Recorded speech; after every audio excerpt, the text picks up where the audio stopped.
This is the equipment that we install permanently to cleaning the class, because our class city we use with a high building. So this video we are showing about this. It is we call the roof mount rack. It can rotate and we can use it for multi work. We can do we can use it to maintain the class, repair, replace, and we also can use it to do the painting work.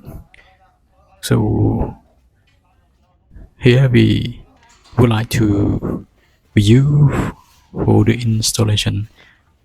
We install it on the top of the building. So let's see this together. It can clean the class replacement, the first gate inspection also, and other maintenance for the high locations.